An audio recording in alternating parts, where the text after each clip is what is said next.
Hello అండి, నా పేరు doctor K Nainishri, infertility specialist, Hegde fertility centre, Miyapur branch.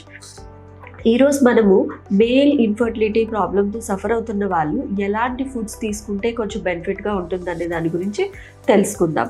And మనల్ని కూడా చాలామంది పేషెంట్స్ అడుగుతూ ఉంటారు, ఎలాంటి డైట్ ఫాలో అవ్వాలి, ఎలాంటి ఫుడ్స్ తీసుకుంటే కొంచెం ఇన్ఫర్టిలిటీ అనేది ఇంప్రూవ్ అవుతుంది అనేది.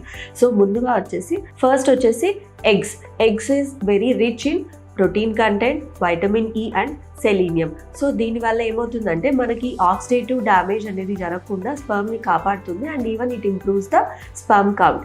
నెక్స్ట్ వచ్చేసి dark chocolate. So dark chocolate వల్ల కూడా చాలా మందికి స్పర్మ్ కౌంట్ అండ్ వాల్యూమ్ అనేది ఇంప్రూవ్ అవుతుంది అనమాట. సో మనకి డార్క్ చాక్లెట్లో L-ఆర్జినిన్ అనే అమినో యాసిడ్ ఉంటుంది. సో దానివల్ల ఏమవుతుందంటే స్పర్మ్ కౌంట్ కానీ వాల్యూమ్ కానీ స్పర్మ్ మొటిలిటీ కానీ ఇంప్రూవ్మెంట్ ఉంటుంది. అండ్ డార్క్ చాక్లెట్ మెయిన్లీ వచ్చేసి 70% ఆఫ్ కోకోవా ఉన్న కంటెంట్నే మనం చూస్ చేసుకోవాలి.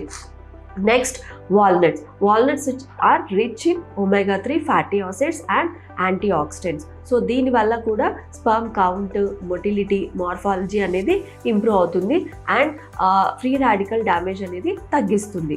నెక్స్ట్ వచ్చేసి టొమాటోస్లో వచ్చేసి లైకోపిన్ ఉంటుంది, దానివల్ల కూడా స్పర్మ్ కౌంట్ అనేది ఇంప్రూవ్ అవుతుంది అనమాట. నెక్స్ట్ సాల్మన్ ఫిష్ వచ్చేసి very rich in proteins, omega-3 fatty acids, selenium and zinc. So ఈ సాల్మన్ ఫిష్ కంటెంట్ వల్ల కూడా మనకి ఎవ్రీథింగ్ స్పర్మ్ కౌంట్ కానీ, మొటిలిటీ కానీ, మార్ఫాలజీ కానీ 7 పారామీటర్స్ అన్నీ కూడా ఇంప్రూవ్మెంట్ అనేది ఉంటుంది. ఇవే కాకుండా ఇంకా మనకి పొమగ్రెనేట్ కానీ, బ్రొకోలీ కానీ, పంకిన్ సీడ్స్లో వచ్చేసి జింక్ కంటెంట్ ఎక్కువ ఉంటుంది. మనకి టెస్టోస్టిరాన్ ప్రొడక్షన్ కానీ, స్పర్మ్ ప్రొడక్షన్ కానీ జింక్ అనేది మోస్ట్ ఇంపార్టెంట్. సో ఈ పంకిన్ సీడ్స్ తీసుకోవడం వల్ల కూడా మనకి టెస్టోస్టిరాన్ ప్రొడక్షన్, స్పర్మ్ కౌంట్ అనేది ఇంప్రూవ్మెంట్ అనేది జరుగుతుంది. ఫర్దర్గా ఇంకా మేల్ ఇన్ఫర్టిలిటీ గురించి తెలుసుకోవాలి అనుకుంటే consult infertility specialist. Thank you.